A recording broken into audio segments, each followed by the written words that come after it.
এটা প্রায় 2-2.5 কোটি টাকার ক্ষয়ক্ষতি হয়েছে। এটা বড় ক্ষতি না। এরা চেয়েছিল এখানে অগ্নিসংযোগ করে পুরো বিল্ডিংটা জ্বালিয়ে দিতে। আল্লাহর অসীম রহমত, আমাদের কিছু সাহসী আমাদের দলের কিছু সাহসী কর্মকর্তা বা কর্মচারী, দল ডাইফের কিছু সাহসী লোক, এরা আমাদের ফায়ার ডোর বন্ধ করে উপরে চলে গেছে, লিফটগুলো বন্ধ করে চলে গেছে, যার কারণে তারা উপরে উঠতে পারে। দোতলায় উঠতে পারলে গাড়িতে আগুন দিলে পুরো বিল্ডিংয়ে জ্বলে যেত। তো এটা আল্লাহর অসীম রহমত। এটা হলো শ্রম ভবন, শ্রমিকদের বিল্ডিং। এটাকে কেন তারা টার্গেট করলো? তারা এটা শ্রমিকদের কল্যাণে এখানে কাজ করা হয়। এরা এরা এরা শিবির, জামাত, লম্বা লম্বা জুব্বা পরা, দাড়িওয়ালা, এরা শিবির জামাত। এরা ওই কোমলমতি ছাত্রদের ডাল হিসেবে ব্যবহার করে তারা এই দেশকে আবার ধ্বংস করতে চায়। 71-এ যেভাবে তারা এই দেশকে ধ্বংস করতে চেয়েছিল, একই কায়দায় আমাদের স্বাধীনতা তাদের বিশ্বাসী না, স্বাধীনতার মূল্যবোধে তারা বিশ্বাসী না, তারা এই দেশের উন্নয়ন তারা সহ্য করে না, তারা এই দেশ তারা চায় না।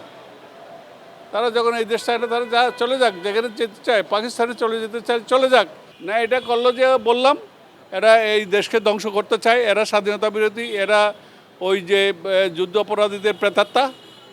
তারা এখন দেশ ভালো চলতেছে, এরা তাদের সহ্য হয় না। তারা চায় ওই পাকিস্তানের মতো এই দেশ বা আফগানিস্তানের মতো এটা একটা জঙ্গি রাষ্ট্র, একটা সন্ত্রাসী রাষ্ট্র হোক। মানুষ সুখে আছে, দেশ এগিয়ে যাচ্ছে, দেশের মানুষ সুখে আছে। তারা প্রধানমন্ত্রীর যে অক্লান্ত পরিশ্রম করে, দিন রাত অক্লান্ত পরিশ্রম করে দেশকে আজকে যে পর্যায়ে নিয়ে গেছে, এটা তারা সহ্য করতে পারতেছে না।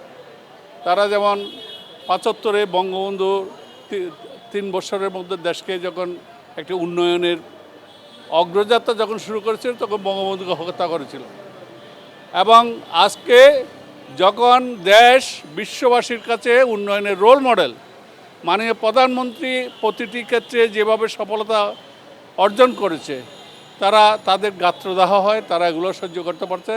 তারা এদেশের কোনো উন্নয়ন তারা সহ্য করতে পারছে। তারা স্বাধীনতা বিরোধী, তারা এদেশের মানুষের শত্রু, তারা তাদের বিরুদ্ধে ঘৃণা জানাবার ভাষা আমাদের জানা নেই। না, অফিস কর্মচারীরা সাহসিকতার সাথে এগুলো বন্ধের দিন ছিল।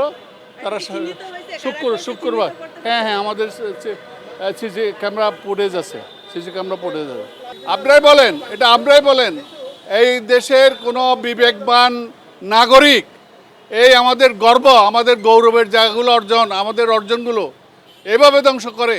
এটা তো হতেই পারে না। আমরা আইনানুগ ব্যবস্থা নিচ্ছি। আমরা তো তাদের মধ্যে আর সন্ত্রাসী করতে পারবো না। আমরা আইনানুগ ব্যবস্থা নিচ্ছি তাদের বিরুদ্ধে। এলো খবরের কাগজ, নিখাত, নির্ভীক, নিরপেক্ষ।